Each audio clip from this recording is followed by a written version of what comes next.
Welcome to this very unique session. This is a panel on new technology industries. Typically what happens is whenever nowadays there are panels, the underlying theme is digital. In one form or the other, the word digital seems to dominate in most of our discussion, whether we are talking about academic discussions or industrial collaborations, industrial discussion, etc. So here we thought we'll have a panel to consciously kind of tone down digital. Of course, digital is all pervasive. It is more like a horizontal that you would see out here. So in that sense, we took 4 different areas after a lot of brainstorming. And in fact, this panel was supposed to be moderated by my colleague, Mr. Anand Krishnan, former VP of TCS. Unfortunately, maybe the cyclone in Chennai got to him and he fell ill and he could not make it. So in some sense, I am kind of filling in for Anand, who could not be out here. Okay. So in fact, he's the one who actually talked to all the panel members and convinced them to be part of the panel out here. So I wish Anand was here. Anyway, we wish him a very quick recovery. So the 4 areas that we have chosen out here, okay, are a little different than what was there earlier. So focus is on semiconductor broadly, healthcare, biotech, combined in a way, aerospace, automotive, and automotive. Okay, so these are the kinds of 4 broad areas, I hope I've covered all the 4 areas out here, that we want to look at. So at the core, they are not digital, but of course every of those technologies does depend on digital, and I hope the discussions will not be focused more on digital, but on the core part of these 4 different technologies. The rough format is, as I had explained to them, each one will give an opening remark for about 5 minutes, okay, talking about the technologies maybe, and what they see the future, what is happening, both globally and in the Indian context. Then I'll have a question or 2 for each of them, and then what we would like is more audience participation. So our hope is that we have about 15-20 minutes for Q&A from the audience. So please prepare your questions as the discussions are going on. So maybe, I'm just picking at, there's nothing specific out here. So I'm starting with Dr. Rengarajan, CTO of Applied Materials, India. Okay, as everybody will know, Applied Materials is one of the biggest organizations, and when I met the Vice President, Om Nalamasu, he says, no, we are actually supplier of materials to Intel and other fabs in the world. We don't do any fabbing. So we all depend on them for every semiconductor chip that you are using out here. So without further ado, I think the floor is all yours. Please go ahead, Dr. Rengarajan. Hello, thanks INAE for this opportunity to present on semiconductors. So I'll use my time to set up a little bit following what Professor Desai said. So first, Applied Materials, it's one of the biggest semiconductor equipment companies. So we make machines and we supply these machines to Intel, Samsung, TSMC, who make the chips. We are a 50-year-old company, California-based. In India, we have been around for more than 20 years now. We started as typical MNC start with back office, design, engineering, and all that. And then slowly we have expanded. So now we are about 8,000 people in India, over 6 locations, primarily in Bangalore. About 40% of all each company's different groups have their presence in India. So in that sense, we are now a critical part of our company. So now to talk about semiconductors, right? So I heard something the other day which is very visual. To think about semiconductors today, think about what electricity was 150 years ago. Electricity enabled everything. So if you can think of light bulb, and if you can think of anything else, power generation, anything else that happened, was electricity was the theme. So similarly now, semiconductor is that basic fundamental thing which is driving everything. Whatever you can think of, cell phone, your TV, your chat GPT, anything you can think of is an app that plugs into semiconductor. So that's one of the reasons why you now have even countries sort of going in terms of conflict about this, right? The whole thing between China and the US right now, the sort of Cold War is driven a lot by who will get some sort of supremacy in semiconductors. So it is that important. There is a very good book called Chip Wars. So if you guys get a chance, you should read that. It sort of shows how this whole industry grew over the past 70, 80 years. And it was not necessary that it would have played out this way. In fact, when I went to grad school, late 1980s, Japan was the leader. If you looked at the top 10 semiconductor companies, 7 were Japanese. There was actually a fear that Japan would take over and all that. So there has been a lot of evolution between different countries in terms of leadership in semiconductors. Right now, a lot of it, the R&D part of it resides and the productization part of it resides in the US. The manufacturing is in Taiwan and Korea, and China is trying to challenge that entire premise that they can do the entire flow, which is where a lot of the issues come in today. So from an India perspective, right, if you look at semiconductors and you break down the value chain, if you start from design, manufacturing, supply chain, and then application, products, startups and all that, there is very, very good presence of design. Most, I think Bangalore alone has about 100, 150 companies doing design, and almost all the global companies have big presence in India, and a lot of the design comes from India, right? That's one vertical. We do not have manufacturing, and that has been a big sore point. I moved to India in 2007 when the Indian government was driving very hard. That was one of the first attempts to build manufacturing in India. Since then, there have been attempts 2012, 16, 19, and the latest one where the government is putting out about $10 billion to create semiconductor manufacturing in India. It has not happened for a variety of reasons, but that is a gap today. We do not have semiconductor manufacturing in India, and there is a lot of issues because of that. I'll come to that later when I talk about the inflections the industry is seeing.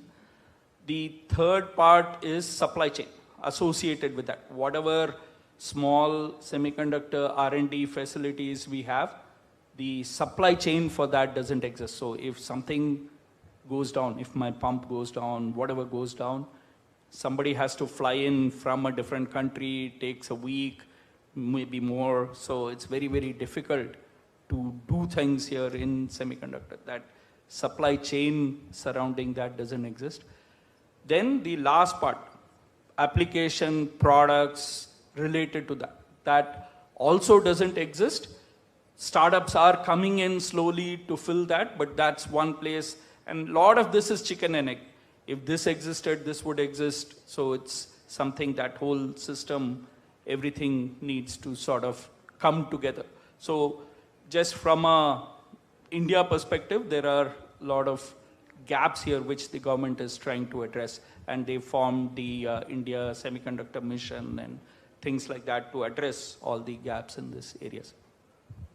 Okay, now to look at 4 different inflections that are happening right now in the semiconductor industry. The first one is there is big growth expected.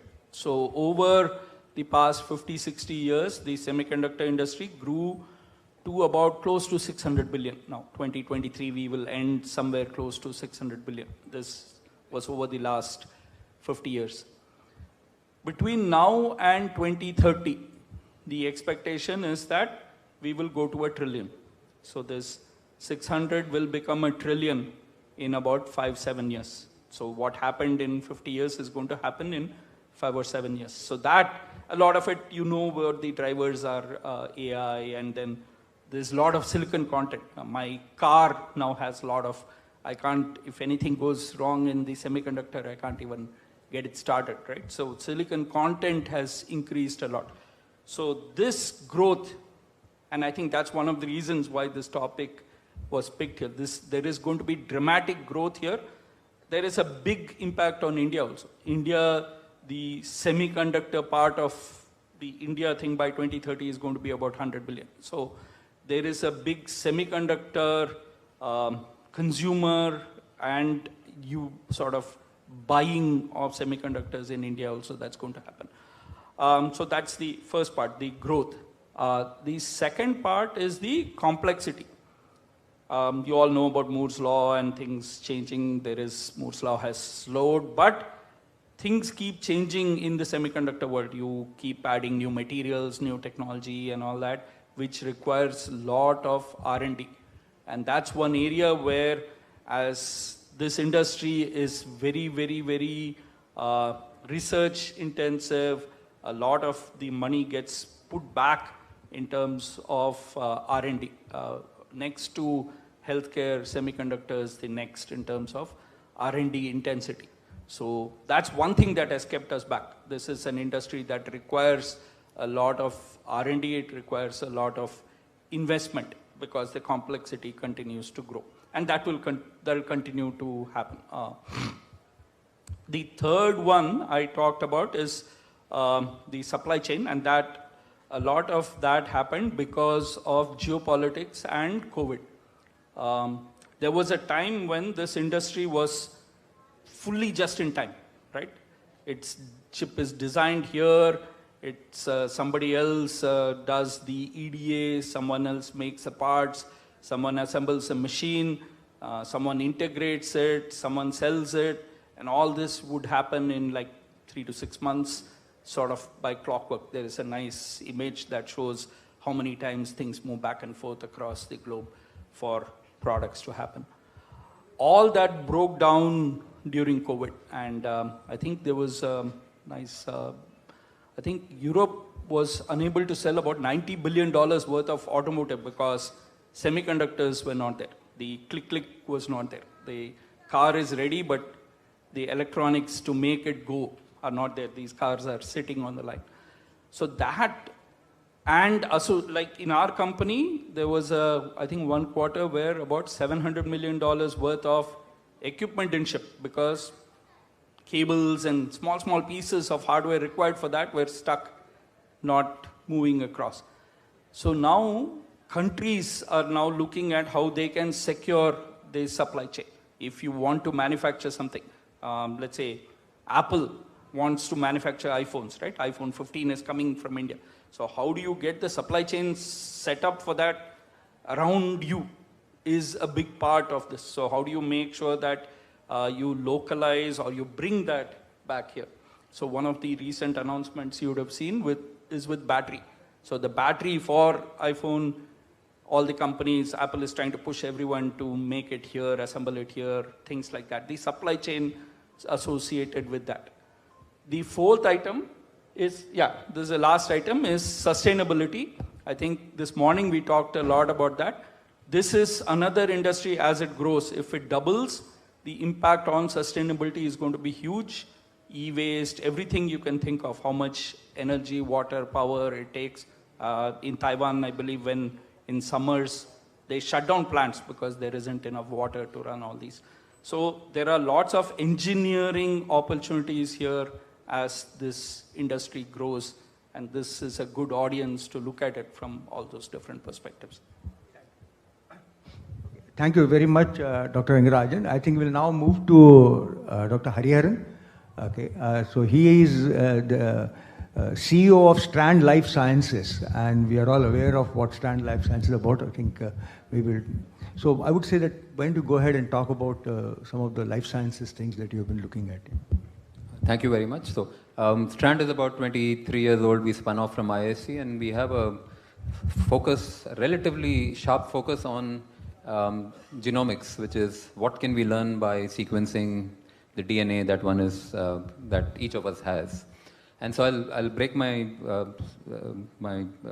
next 5 minutes into 3 parts. First part, I'm just going to talk about why is it worth doing, what are the applications, how can it really influence society at large. Second part, what are the challenges today that we are facing in India, what do we need to do from an engineering perspective to be able to better scale sequencing. And the third part would be how do we look towards the future and do some of these things. So the first part, so why do genome sequencing? So I'm going to give you some statistics. So about 40% of us are carriers for a mutation that can cause serious disease. Right? We are carriers, so we don't get the disease. If we and our spouses both happen to be carriers for the same gene, then there's a good chance that each of our children might get that disease, right? So, but the numbers are staggering. 40% of us are carriers for some serious disease. 1 in 25 is a carrier for beta thalassemia, which means lifelong blood transfusions. 1 in 40 is a carrier for spinal muscular atrophy, which means the only treatment available costs $2 million. So so the disease burden tends up being not so visible because a carrier has to meet another carrier, and then that probability reduces. But in a country like India, you still have a large number of people who are born. And if we were able to sequence at large, we can reduce that morbidity substantially. Similarly, about 2 to 3% of people are carriers for, I shouldn't say carriers, they have a mutation that places them at a much elevated risk of cancer than everybody else. Their risk of cancer might be 10, 20 times as much as everybody else, right? And it has been shown through health economic studies that if one could sequence everybody, then hundreds of thousands of cancer cases can be avoided, hundreds of thousands of deaths can be prevented. Right? So that's the reason why we want to sequence people, right? That's why the whole industry exists. Now, where are we today? So until 20 years ago, sequencing one human genome, one representative of our entire billions of people, cost hundreds of millions or billions of dollars. We know now that thanks to advancements in technology, that's come down tremendously. Today we can sequence an individual for $500 or thereabouts, maybe about, let's say, 50,000 rupees or thereabouts. And there are various applications that allow us to cut down the DNA and look at parts of it. And so you can, in many applications, you can actually do it for 10, 20,000, 30,000 rupees today, right? And therefore, the industry has gone from being barely existent in India in about 2015 to today, where I would say 100 to 200,000 tests are being run across the country in a clinical setting, and things are growing. However, the core challenge, as you can see, is even if it costs 20, 30, 40,000 rupees, it's not, in a country like India, those numbers don't allow us to really scale and make it accessible to everybody. We need to get it down to thousands of rupees, or someday perhaps hundreds. Now, what are our challenges today? Where is the whole supply chain, and what is this process about? So the process is extremely multidisciplinary. How do I sequence somebody? I take a sample, comes into a lab. In the lab, there are a few days in the lab where the DNA gets extracted, and it goes through various processes before it gets fed into a sequencer. Sequencer runs, produces data. That data is huge, and it goes through a lot of computation and then a lot of expert interpretation before you can issue a sort of a clinical report or an interpretation of what happens. So this fundamentally involves at least 3 different constituencies, right? There is the molecular biology constituency that's working in the lab and innovating. There is the engineering constituency. The sequencer, which I'm going to talk about, is a big piece of engineering. And then there is the computer science, software constituency. And then there's the fourth. There's the clinical and the genetics constituency that has to weigh in. So 4 different constituencies have to work together to make this industry happen. Now, the challenge today, even though the numbers are scaling, is costs are high relatively.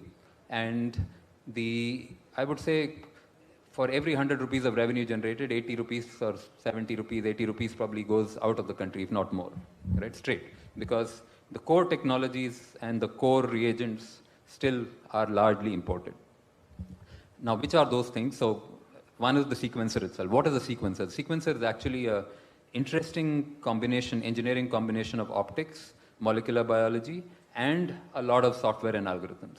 So, on a semiconductor chip, you create these wells where billions of DNA reactions are run in parallel. So you need to monitor billions of them in a microfluidic setting on top of a semiconductor chip. Those billions are monitored optically through a camera. And of course, the camera has to automatically move, the stage has to move, it has to autofocus, all of that. And for over a 24 to 48 hour period, it captures these images. So you get a huge stack of images. They are automatically then analyzed through algorithms, and they call out that here there's an A, here there's a G, C, T, and so on. And that eventually leads to data on a file. And then there's all the post-computational processing and etc. that happens, right? Now, so the sequencer creation has been the privy of a small set of companies that have innovated over the last couple of decades. And therefore, 80% of the revenue just goes straight out. And that's a great challenge for us in India to create, because it's a perfect piece of multidisciplinary engineering. It requires the semiconductor industry, it requires the software and the computer science industry, which we have in plenty. It requires molecular biology, which we have. What we don't have are people who know how to bring these together. And I think that is a great challenge for us. The second piece it requires is that the reagents that it consumes have to be manufactured under very stringent QC criteria, and I'm sure we're capable of doing it, but again, I've not seen that industrialized in India. So if we can bring these two, then we can cut the costs of sequencing by, as I said, 80%. The cost of sequencing today, just to give you a number, is about, I would say, $5 for every billion characters that you sequence. So $5 per billion characters. And theoretical calculations suggest that the actual raw cost of doing that shouldn't be no more than 20 cents. So now that's what we have to, and a human genome generates 100 billion characters, right? So you can do the math. The amount that we can save if we were to invest in this engineering would be tremendous, and if we can scale it at that cost to, a billion Indians, that would be a tremendous achievement. And the amount we would learn from that, and the number of applications and that we can deploy as a result that would improve health, would be tremendous. So I guess request for INAE is to see what roles can be played to bring these constituencies together and see how we can scale this area. Thank you. Thank you very much. In fact, I can quite resonate with what you said. We had a project on using data science for agriculture and looking at different rice varieties, and the problem was sequencing. And finally, we had to rely on our collaborators in Japan, and most of the sequencing work was done by Japan. In India, it is expensive, and not many are also doing it. So I'm really happy that you brought up this particular question. So we'll now move to a slightly different industry. We'll request Dr. Satyanarayanan. So we'll get an academician in between among the three industries. He's a professor in the aerospace department at IIT Madras. So maybe you can talk about the aerospace industries, the technologies, and where India is. Thanks so much. What I'll do is to actually look at the aerospace industry development that's happening around the world through an India lens to begin with, because India is actually one of the most happening places in aerospace around the world. And let me elaborate that. We can actually divide this into the last century, then the 2000s, then the 2010s, and the current decade. We can actually do it in 4 steps. What we have seen in India in the last century is, when I grew up and when I went to school, when I went to college, and all that stuff, was primarily a lot of aerospace was confined to public sector, government R&D labs, which could be, let's say, HAL and the NAL and ISRO, DRDO, these kinds of things. So a lot of government-led development was actually what was mostly going on. In the 2000s, we had this advent of a lot of MNC R&D happening in India, starting from 2000s. And I think this was actually spawned by GE Aviation to begin with, and subsequently we have had, through the last couple of decades, we have had expansions of GE Aviation, Rolls-Royce, Snecma, Pratt & Whitney. It started with Pratt & Whitney Canada, and then Pratt & Whitney US, and then Airbus and Boeing, and then Textron, which had Bell helicopters. pretty much everybody is actually having their R&D set up in Bangalore. If you are an aerospace major anywhere in the world, particularly in the West, and if you did not have an R&D in Bangalore, you're doomed. That's how the FOMO is.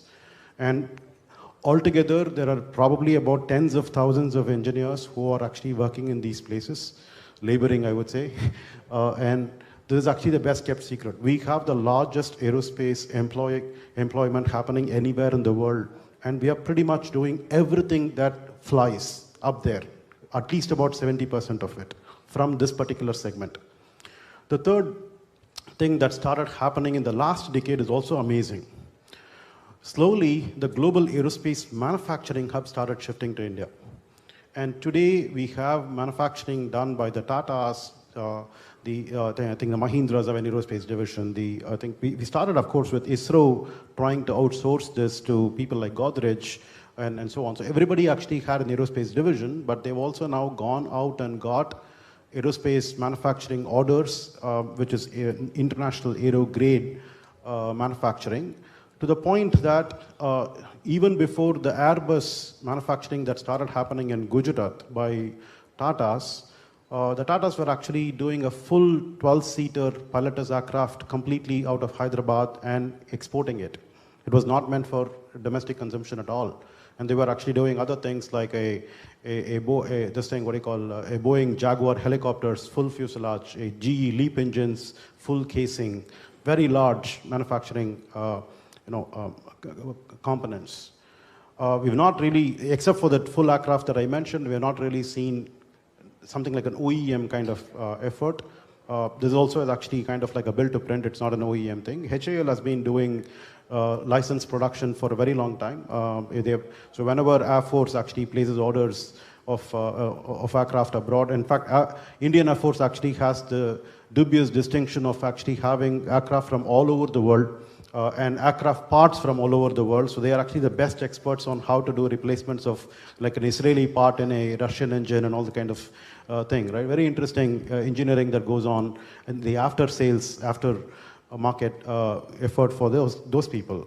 But now we are actually talking about civilian aircraft and engine manufacturing, in addition to the R&D that was actually happening for these people, in Bangalore R&D that I mentioned for the previous decade.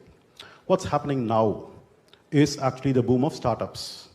So we now have a large number of aerospace startups, particularly fueled by ISRO's effort. I wouldn't say ISRO's effort. I mean, ISRO is a major part of this effort, but primarily government's Department of Space, Ministry of Space, and so on.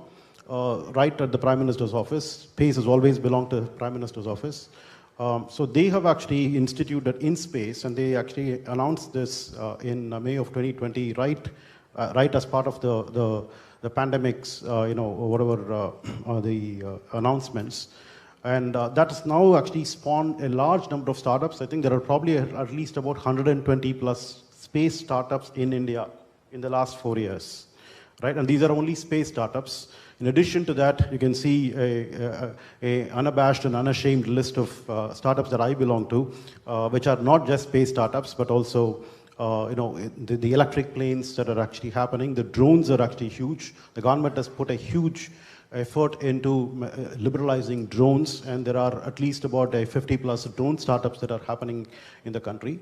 So this is, I mean, as I said to start with, India is actually the most happening place in that sense for aerospace, because everybody actually comes to India to get the design done, the manufacturing done, and we don't know anything about it, do we?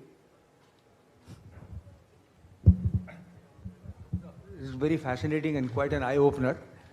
We'll come back to a bit more questions on this. So I think from up there, 35,000 feet above the earth, will come down to ground.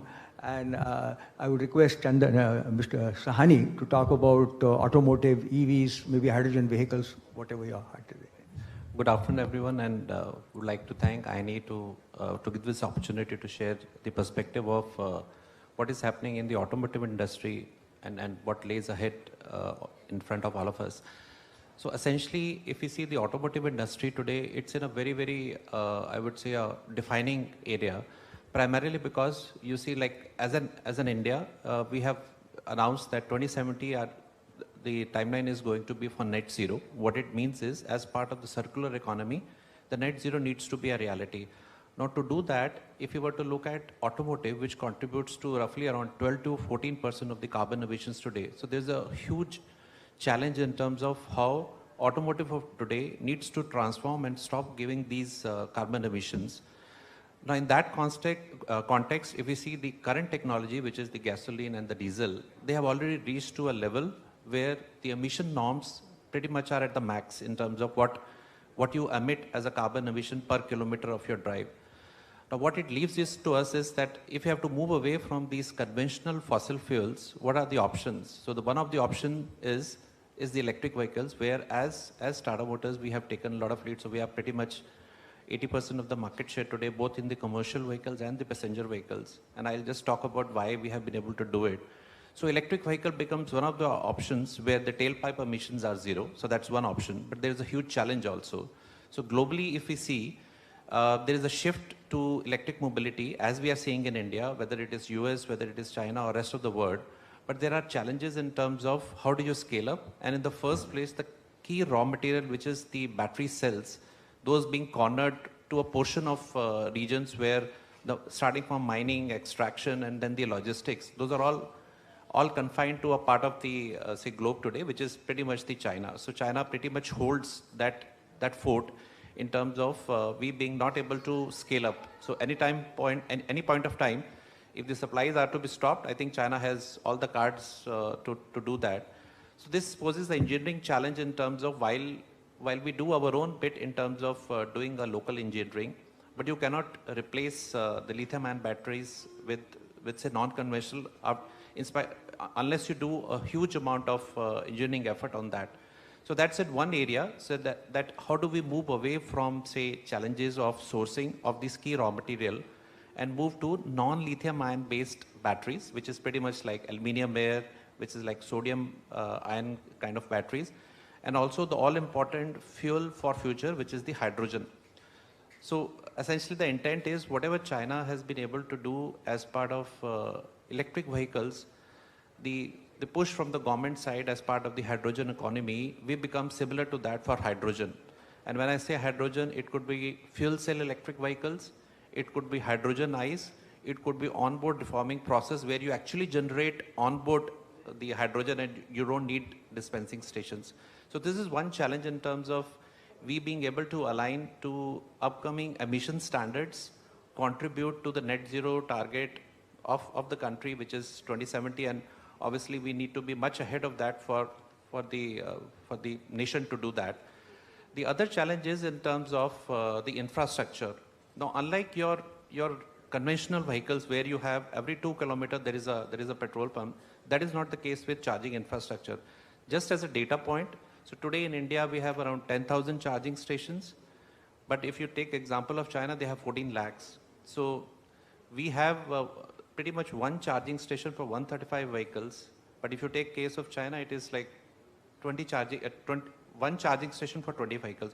So there's a huge challenge in terms of from where we are today in terms of the charging infrastructure, which like said around 10,000 to scale up to lakhs. And that's where the onboarding would happen for a lot of new technologies in terms of we being able to look at how the charging infrastructure can not only solve this problem, but do a lot of engineering locally. The another trend which is seeing as part of the automotive is we call it as SDV, which is the software defined vehicles, which is pretty much that there are no longer say control units for each function. Everything is part of a high performance compute, whereby you define features by a software, and that's where I think what Dr. Suraj was saying in terms of the growth of semiconductors. I think the consumption what we have in vehicles today of semiconductors is going to go by 10 more times in terms of what it needs to do that high compute performance. And then the likes of Teslas are already there in terms of software-defined features, software-defined vehicle. So that's another challenge. And two more challenges I will talk of and the opportunities around that. One is the safety. So we are already seeing that whether it is the passive safety or active safety, a lot of work is happening in terms of if you see the global players. So autonomous vehicles is an area where we are looking at a lot of traction and a lot of work is happening. And to build up towards the autonomous vehicles, the level 1, level 2, the defined SAE levels, those are where we currently are. But there's a huge challenge and an opportunity in terms of how it can scale up to the overall autonomous vehicles. And the last point would be in terms of the way you see your vehicle today. It's like you have bought a vehicle, you will continue using it, and it's like a fixed asset. So two things are going to change when we move to software-defined vehicles, that your journey along with your vehicle keeps on changing. The way we have our mobile today, which keeps on getting updated, same is going to be there for vehicles. That's the plan. And also in terms of, this is no longer an asset which you have bought, it is going to be mobility as a service. What it means is, during the duration when you're not using your car, and I'm saying in the context of electric vehicles, you can actually give back the not so required power during that peak time back to the grid. So it's an opportunity in terms of giving back to the grid, opportunity in terms of how actually we can maybe get into more revenue generation options. And this bi-directional charging actually opens up a lot of engineering avenues for future development. So what I would sort of summarize is that for automotive, this is a very, very inflection point in terms of the way vehicles are going to change. The penetration is expected to be 30% by 2030. And to do that, it has to really scale up in terms of the infrastructure, in terms of the technology which goes in the vehicle. And like I said, the huge challenge of getting the raw material from the likes of China and all, where we need to have self-reliance. Thank you. Thank you very much. And I must, not that I'm doing a marketing job, but I must compliment Tata Motors. I've driven the Nexon, and it's really way up there in the value chain. So congratulations. So I just have a few question or two for each of you, and then we'll open it to the audience. So again, we'll keep the same order. So I'll start with Dr. Rengarajan. I just saw a tweet last evening that Tatas, I think, not Tata Motors, Tatas are going to invest something like 40,000 crore to set up a fab in Assam. This was a tweet by the Chief Minister of Assam. Okay. Now, this is certainly very encouraging. And when I shared with some of my colleagues, nowadays things move, there was a concern that, having a very distributed system for semicon may not be the best thing. It might be good to have a concentrated system. Like we have had in IT, or whatever, it has given us a big visibility that bulk of IT is kind of focused in Bangalore, and then you have many other cities which are also involved in. What are your thoughts on that? I think it's great that Tata's announced we need local players to be part and grow that ecosystem. I agree with you wholeheartedly that we need to build clusters, right? Anyone who drives by Sri Paramudur and Pimpri and all that, you see, there's a factory, and around it, there is that whole ecosystem. You will need, maybe you can have 3 such clusters, but you will need to have a cluster. If this factory happens, an ecosystem around it will grow. It'll grow automatically, yes. And then the next factory will come and set up there because they want to leverage that ecosystem. So a lot of that happens. I think we should let market take care of that. So related to that, I was seeing an article by, I don't remember the name, the CEO of NVIDIA. So he was saying Jason. Jensen. So he was saying that it will take 20 years for US to catch up with the kind of fabbing today which is done in Taiwan. Now, if that is the case for United States, how long will it take for India to really become some kind of a reasonable power? I'm not even saying the big thing, to get to that particular level. I don't think we need to get to that level. No. Okay. In semiconductor, there is this thing that you need to be at cutting edge and 1 nanometer and all that. I don't think so. The costs go exponentially as you go there. There is enough application, IoT, sensors, there's enough to do. I think healthcare can use a lot of electronics which doesn't require cutting edge. Energy, automotive, everything is manufactured at nodes and technology that's available today. I think India should get in and start doing that, not wait to... Not waiting. So one last question before we move to the next expert is, see, one of the strengths of India is design. Over the years, if you look at it, I think everybody talked about, design. You also talked about all the companies coming up are in aerospace design. Broadly, so should we focus also or even more so on fabless chip design and get the fabbing done maybe in Taiwan or tomorrow in US, etc.? That was the thought 3 years ago. I see. And now there is a fear that people will start holding stuff. And that's one of the reasons why you want some element of that you want. Maybe majority of it gets done, but like ISRO, space needs chips, right? Yeah. You don't want that chip to be held hostage by somebody. So you need that much manufacturing and that much of the ecosystem locally. A lot of it can be done outside. Sure. Great. Thank you. So again, keeping the same order, I will move to Dr. Hariharan. See, again, I know just one of those coincidences that some of these news items have come just yesterday. FDA in the US approved CRISPR technology for treating sickle cell. I think it was the news last night. And it was big news because still far, everybody was worried about CRISPR-Cas9.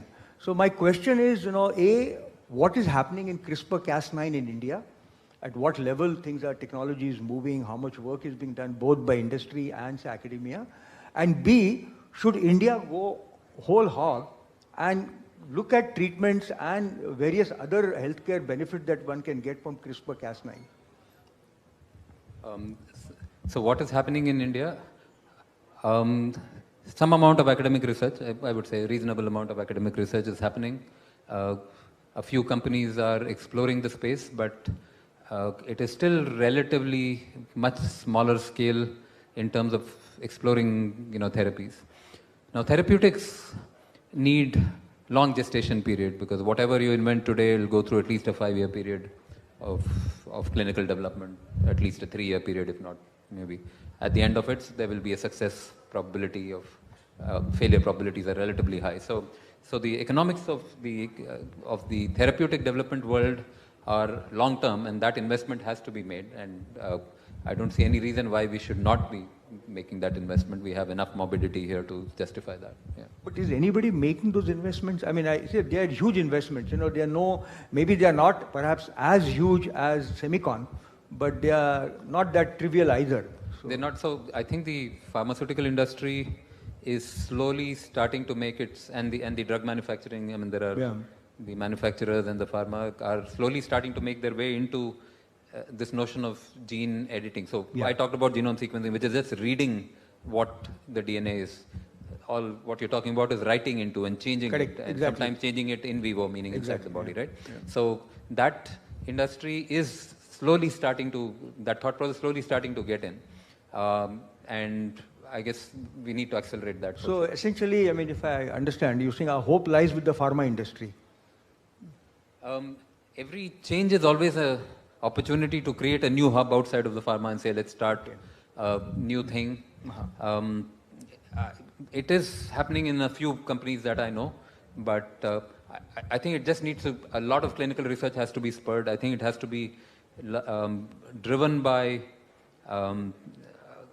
increased investments in clinical research, because the technology itself is, some parts are available, some can be licensed and all of that. So it's really the clinical development that takes a long time, and at least the first few iterations are going to be clinical development focused, and along the way one builds enough technology and basic science to then innovate on top of that. So I think just investments have to grow across the board in academia, in pharma, and everywhere. Good to hear. Thank you. Thank you. So we'll move to Dr. Chakravarthy. See, of course, in India you talked about whatever you said was actually news to me, and I had some questions related to that, but I'll just mention, Tejas started what, 25 years ago? More than that, in fact. I don't know, Kota Harinarayana, he was the one who really took the initiative, took the challenge, and people were wondering whether we'll ever succeed or not. And it has taken almost 30 years now. It's still not, it's kind of accepted by our defense forces, but still I don't know whether it's been deployed. It's deployed, but I think weaponization is still weaponization is still left, It's still going on. Yeah, and I mean, things go on, Yeah. So in a sense, then I remember being part of a conference and a seminar, and workshop in Bangalore on India trying to develop a passenger aircraft. They said we'll go with a propeller and not a jet engine. Again, Kota was one of the prime movers, Hariharan, he was a prime mover for that. And somewhere along the way, I think that discussion has fell off, and I do talk to people and they have their own reasons as to what is happening. So in some sense, what my experience has been is a little contradictory to what you're saying, that we have some 110, 120 aerospace startups, a lot of aerospace parts are being manufactured in India. So how do we reconcile these things? Exactly. So you're a professor, you actually picked exactly the hole that was there in the system, right? So, and this was actually my gripe. So if you're going to ask me what INAE can do, this is actually top on my list. Civilian aeronautics is actually a big hole in India. Civilian aeronautics, right? So just to give you a context, a couple of data touch points in the history. 1963, when ISRO was started in one form, in what's called as in-course power, it was not called ISRO at that time. When it was started in India, the story goes that Brazil also started their space program around the same time, except that we actually started out of a church, right? And I think we have Dr. B and Suresh proudly sitting there, showing the benefits of what happened from then. And apparently the Brazilian space program actually started with having to build a big building. And we have not heard about the Brazilian space program after that. But they also actually did Embraer. And the question that we have to ask is, where is India's Embraer?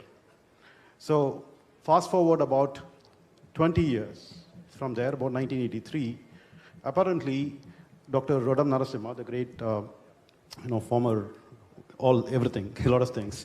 So he apparently actually went and met Mrs. Indira Gandhi, the Prime Minister, and said, hey, we have a problem. We don't have civilian aeronautics in this country. And apparently she told him, if all of you can actually get together and agree upon what to do, we can definitely do this. And that's the end of it. So we have a problem with civilian aeronautics here. The government doesn't care.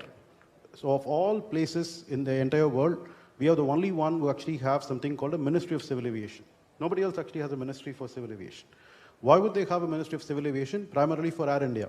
But now that Air India is privatized, we don't know why that ministry should be there, right? So we have to ask that question.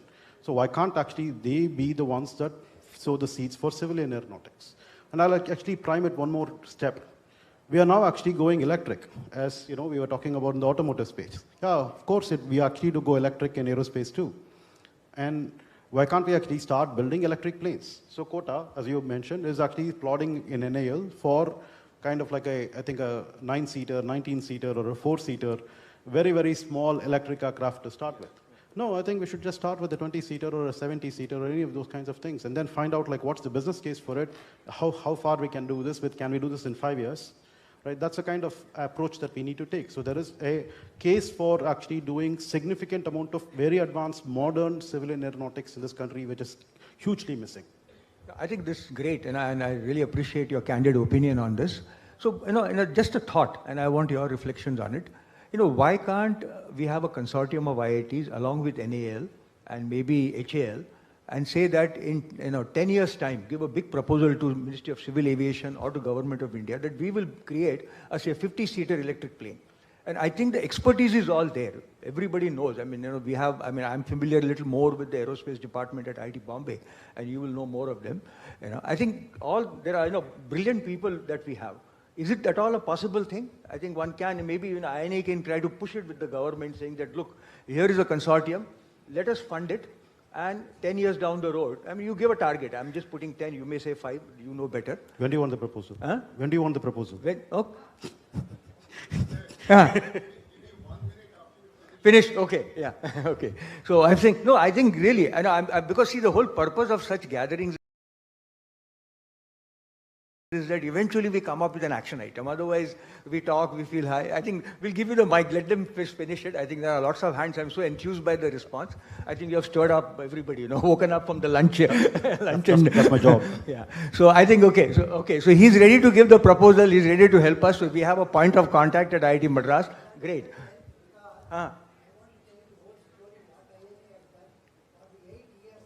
Sure.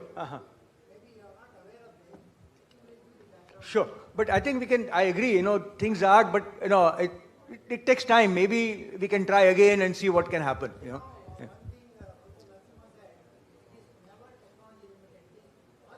Agreed, I agree. But I think all of us have to kind of work on it. Now we have the younger generation. They will, we'll just be we'll keep pushing them, but they are the ones who will carry the flag. Okay. Anyway, let me.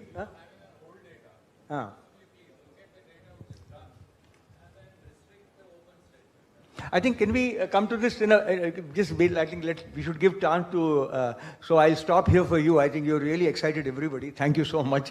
We'll go to Mr. Sawhney. So, Mr. Sawhney, see, one of my concern with electric vehicle is everybody talks about electric vehicle is going to reduce the carbon footprint. If you look at a country like India, 75% of our electric comes from coal-fired plants. So, in a sense, I'm simply transposing, right, that the city like Bombay would become less polluted, or Delhi, because all vehicles are electric. But then wherever the electric plant is, and quite often the electric plant, like our whatever stubble burning, could be maybe 100 or 200 kilometers, a coal-fired plant. Apparently there is one close to Delhi, if I'm not mistaken. Okay, so again, it's just like transposing the problem. Are we really solving the carbon emission problem by going for electric vehicles? I mean, when you look at the end-to-end analysis. Yeah. No, you are right. So if we see the analysis of well-to-wheel, so well-to-wheel, you are right, there are challenges, and where electric vehicles do score is tank-to-wheel. So if you take typical ICE vehicle, which is 25 to 26% efficiency, and electric vehicle is almost like 85%. Now, this is a real challenge in terms of if the source of energy for electric vehicles is not going to be through renewables, then the whole thing falls. So the way to handle this is two ways. The way we are also looking at as part of the Tata Motors, that there cannot be a immediate jump from what we are having as our vehicles today to electric vehicles. So there has to be a path. So the first path is the hybrid vehicles, which is a mix of electric vehicles and the conventional ICE, but the dependency and the emissions from the vehicle considerably reduces. So that is one path.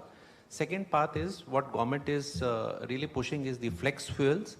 What it means is that you have a blend of ethanol, 10%, 20%, 50%, all the way going up to 85%, which again reduces the emissions to a great extent.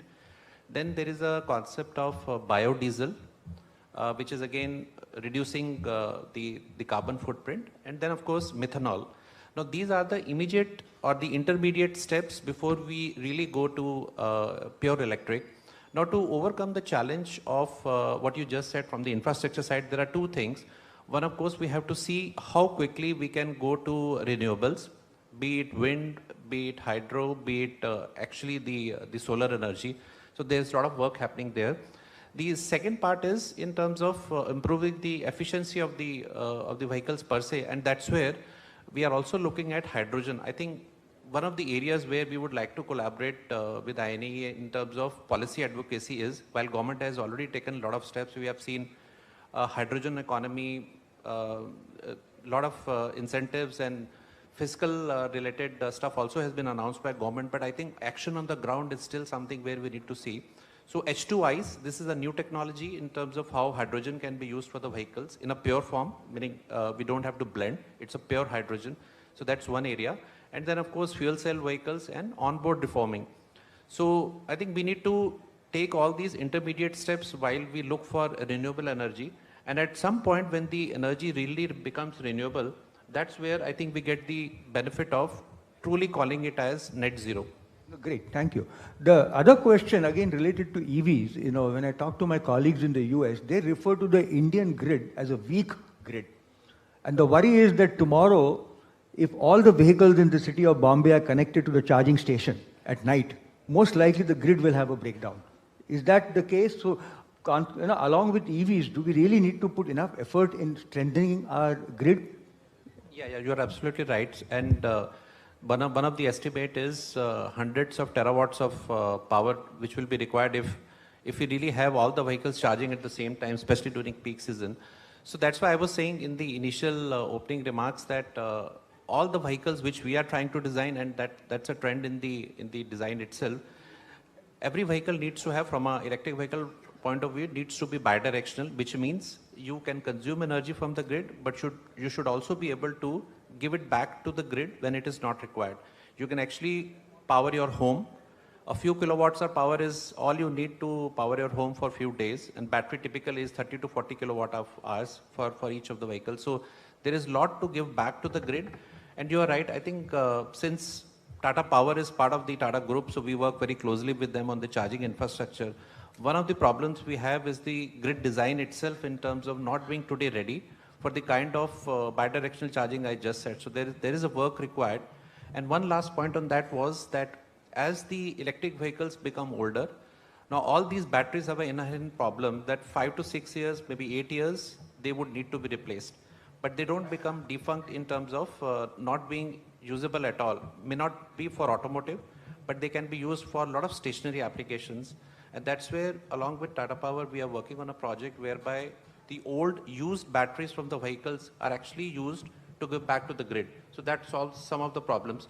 But I think the smart charging, where you actually do a load balancing on the go, these are some of the engineering challenges which should be there to solve that problem. Great. Thank you so much. So I think we'll open it to the audience. I just have one request from the audience, and don't get angry at me.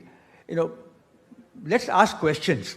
Otherwise what happens is that the audience also takes 5 minutes to give comments, okay, and their opinion. So because I think we would like to hear the opinion of the experts that we have collected out here.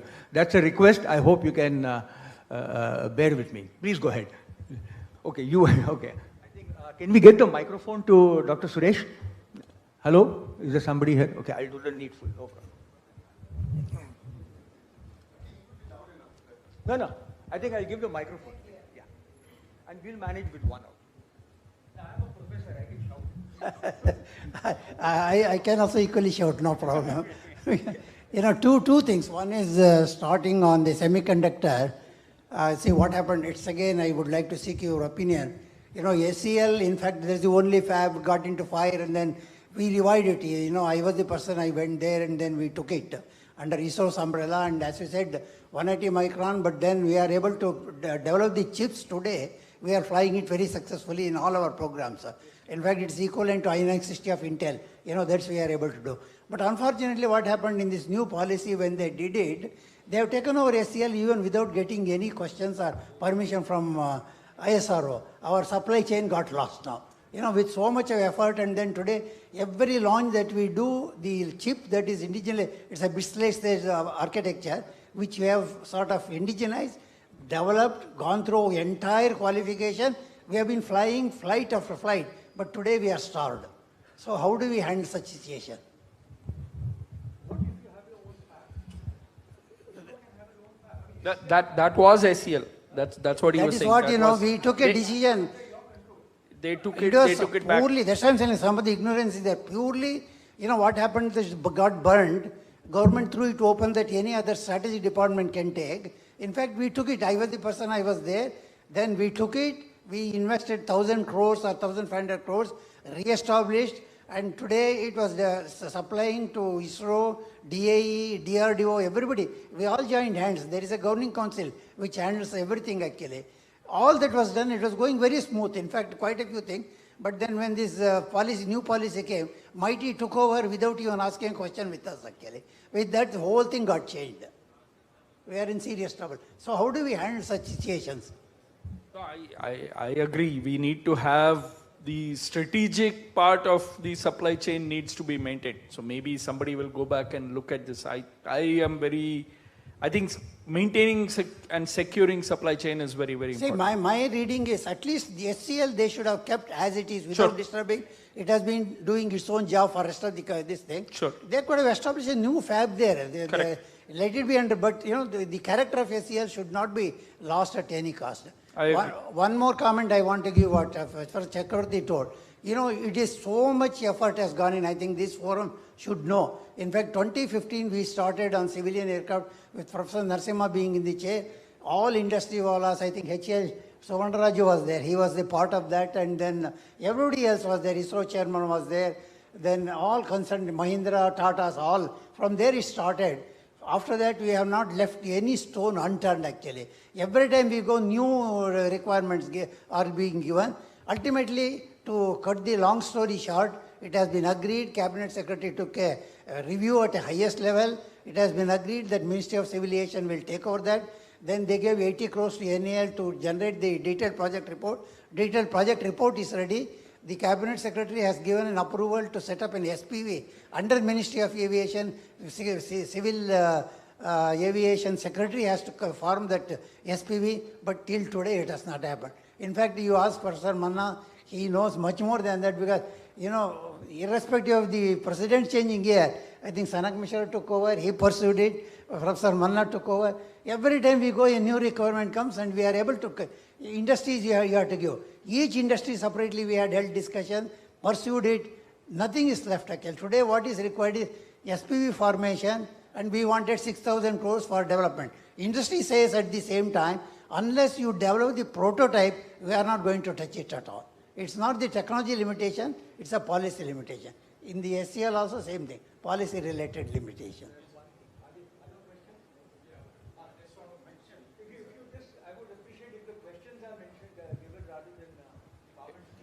It's not the question I'm saying. The comment which I just want to say that I don't want the members to go with half information. LCA Tejas is weaponized. It's not now, 5 years back, right? And I mean, this is one I want to say, and then he said about the civil aviation part of it. HAL, not a licensed manufacturer, it has 17 indigenous products. So, I mean, there is an information gap, so I don't think members need to go with some impression which is given by the panelists. Thank you. Any other questions? Please go ahead. No, Uday, before you end, I'll just make one. I think we are running out of time. I have only one request to the panelists, no question, just a request. It's a wealth of information and extremely good hints you have made.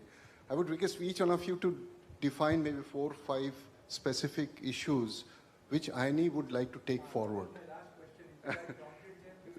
Exactly, because gold mine, I mean, all of you have touched upon very, very important points. And one last thing, just to end where Dr. Suresh ended, President INAE was even made a member of a committee which was looking into this various aviation, future of aviation.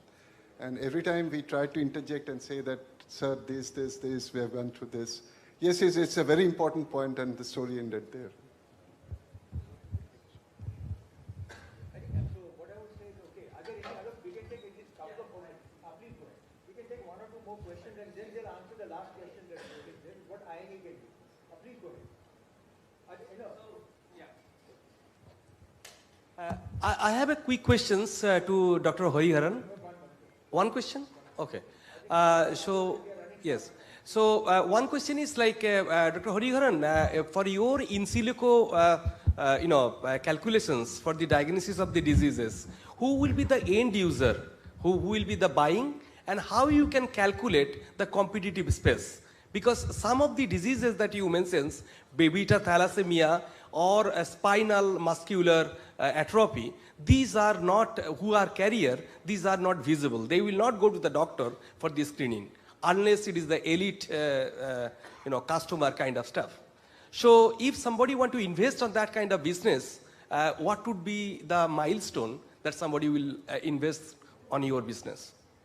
So I think there are let's separate out 2 things clearly. There are people today who are born with the disease. There are a large number of, you can do the math, right? 1 in 25 is a carrier, so 1 in 25 into 1 in 25 into 1 in 4 is the incidence of thalassemia. And 1 in 40 into 1 in 40 into 1 in 4 is the incidence of spinal muscular atrophy. Those are babies actually born. When those babies are born, the parents come to us or people who, others like us who can do sequencing. They come for gene sequencing because they're worried about why did this happen and how can they ensure that the next baby is not born. So that is the current 100 to 200,000 people that get sequenced in India are largely people who have some challenge or the other already in their families, who want to know why that challenge happened and what can they do so that for the next child they can watch out. What I was talking about is why go through all this morbidity and challenge? Why can't we be preventive? I guess as society evolves, we go from being reactive to preventive, right? And what various studies have shown and simple calculations also show that if one can sequence everybody, then all of this morbidity can come down dramatically. And the question is, what does it take to sequence everybody? Today, it is impossible from a cost perspective. But we can think 10 years ahead and say, how can we bring all our engineering might to ensure that we bring the cost down so we can sequence everybody. We don't necessarily have to leave it as a privy to the elite, as you said, right? It is for us to take it from the elite to the masses. And it is visible, the path is sort of visible, I can see the path.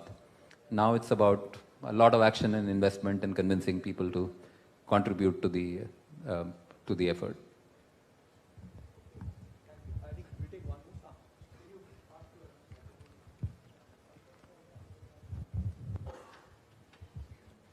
I have a question to Dr. Sawhney. What do you think the future of sodium-ion batteries instead of lithium? Because sodium produced from the common salt, there is no issue. Do you see a future of the sodium batteries for the automobiles and in India and the rest of the world? Right.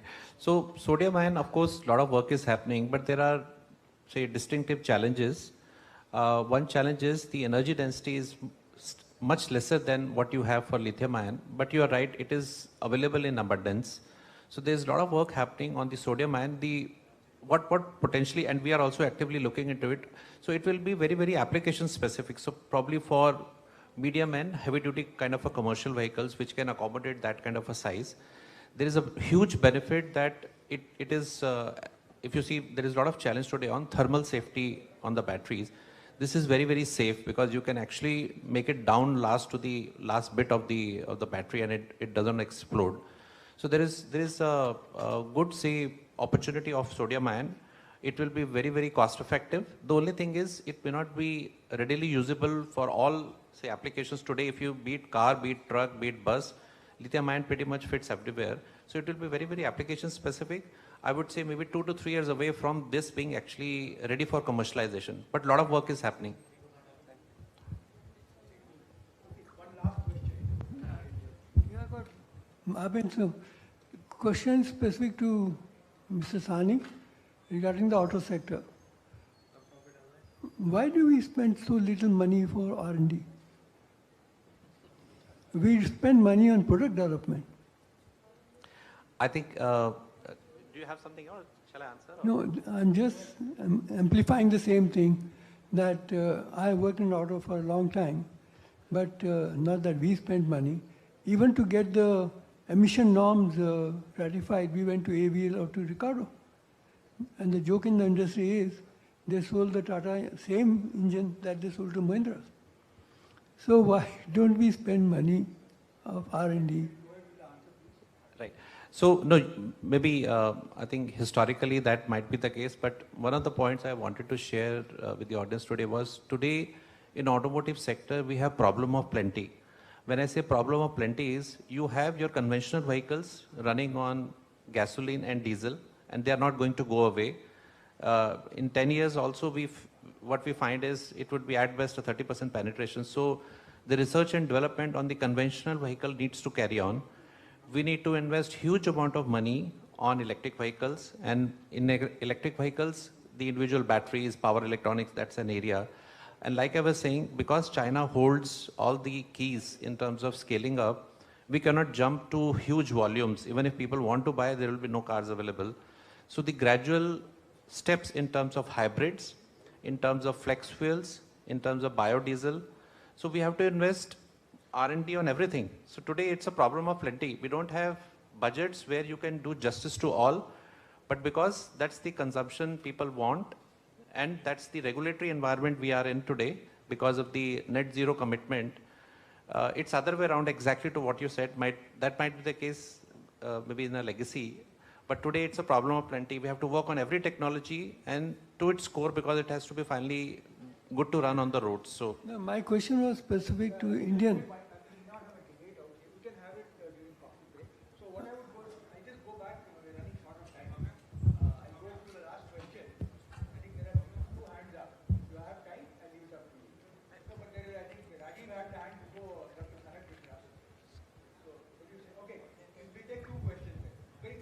Mine is a small one, actually. You know, I was told in 2015 in a lecture that the time will come when we can carry the genome data on the smartphone. So how much GB is that, or terabyte? Or how much GB is a genome? So the raw data from your genome is about 100 giga characters, 100 billion characters. Okay. and that can compress with appropriate gzips and or better than gzip technologies to about maybe 30 GB, 30 GB. So one can 20, carry it on 20 to 30 GB. One can carry it on a smartphone. One can carry, but why? I mean, usually you can, what you're interested in is how are you different from everybody else. That comes down to much, much smaller. Okay. And that you can eminently, you can carry it. Thank you very much. Yeah.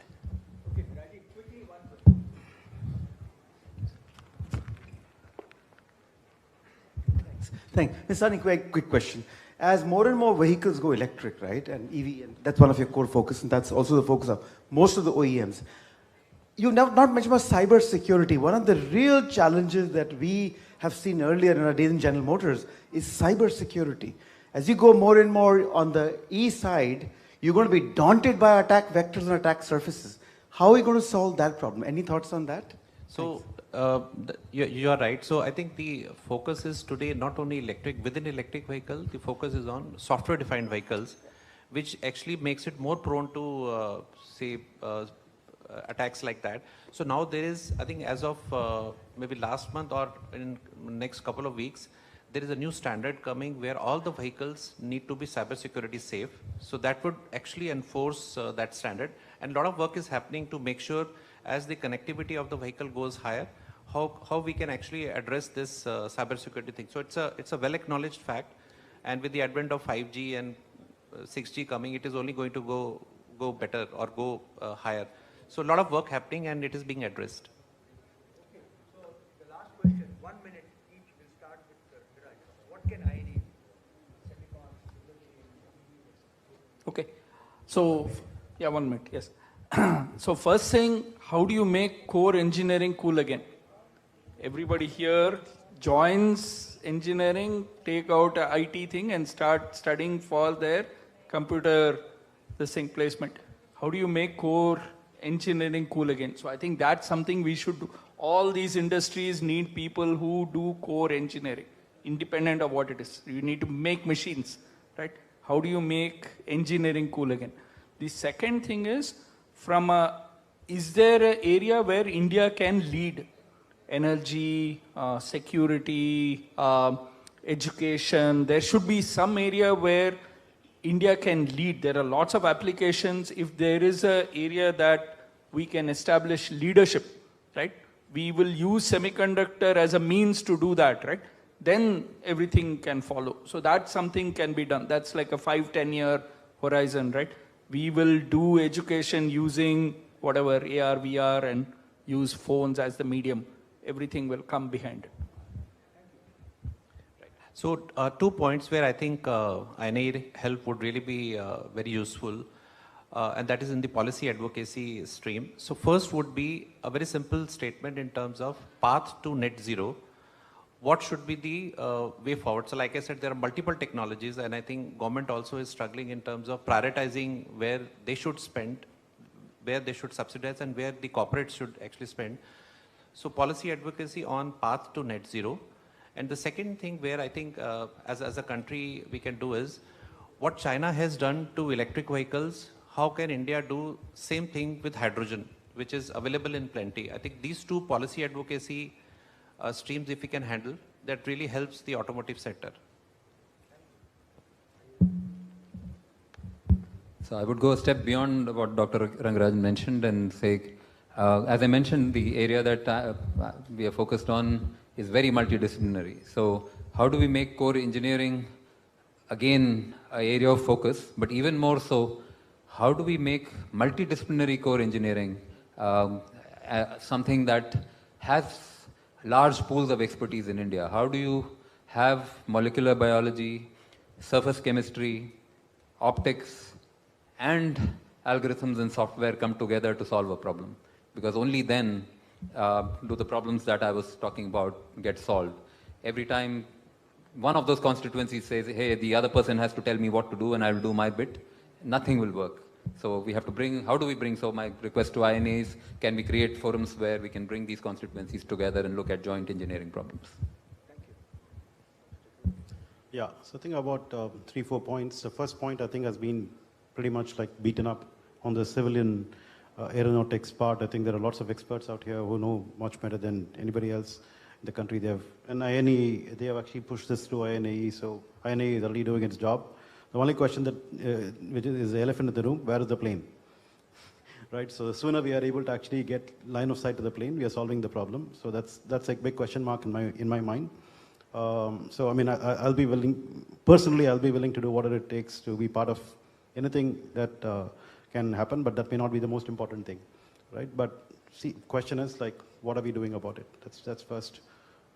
The second point that I would like to make is, we are probably making the same mistake as what we have done in neglecting civilian aeronautics from a government perspective. That used to be the case the previous century, as I mentioned, in how we are actually encouraging the startups. So there are actually, one of the answers to how you actually make engineering cool is not bother about these large companies, but actually look at deep tech startups, right?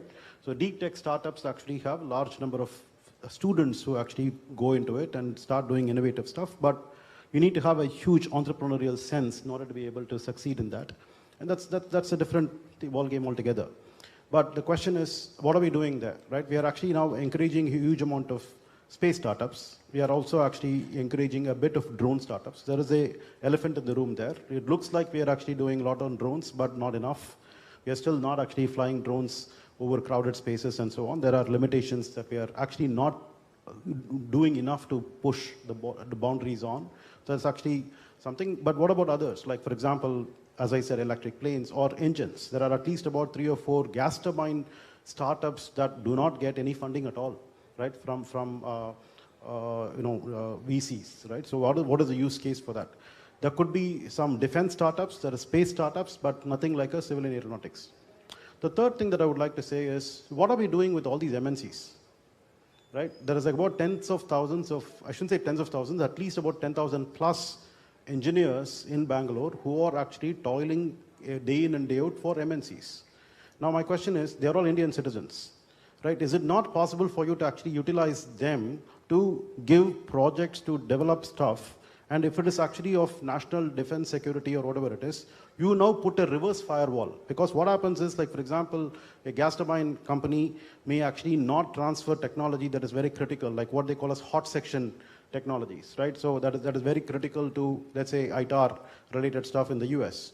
Yeah, fine. So why don't you actually also use these people to develop these kinds of critical technologies and put a firewall against Americans to actually know what we are doing, right? So there is a huge talent out here. Then they are all Indian citizens. So why don't you actually trust them to do something for us? That's something that is completely missed out, to the extent I can see, right? And the fourth thing is, what is the education level, right? So in aerospace, we have a big delta function. We have about 3 or 4 IITs. Thankfully, IIT Hyderabad is a mechanical and aerospace. I have not seen any of the new IITs have any, other new IITs having any aerospace. Only 4 of the old IITs have aerospace. But all their undergrads don't do any aerospace, further. Very few exceptions. Who are the other aerospace students who are actually populating your ADA or ADE or NAL, or even, as a matter of fact, the GEs and the MNCs and so on, are all coming from private engineering colleges, right? And there is a huge middle that actually helps us. Of course, our MTechs and PhDs do help, this, but what about the NITs? What about the other IITs? Right? Is there a study that we are actually doing? What is the demand supply? Where is the supply chain of manpower that is actually going from here? Why are the IITs actually wasting their time doing what they're doing? Right? These are things that we need to actually ask questions on. Thank you very much. I think I must thank the audience also and the organizers for giving us a little more time than what was allotted to us. I think it was a wonderful panel. I'll reach out to you. I'll talk to Anand. Maybe collectively one can write a nice booklet or something like that on all the 4. These are 4 important topics, non-digital at the core. And it'll be nice if INAE can bring out a small booklet or a book. So I'll interact with Anand and see if we can bring out something based on a lot of points that have been raised. We can add more things also. So it was a wonderful panel. So let's give them a very big hand. I think they did a great job. Thank you so much for taking the time out and coming here. Thank you, everyone.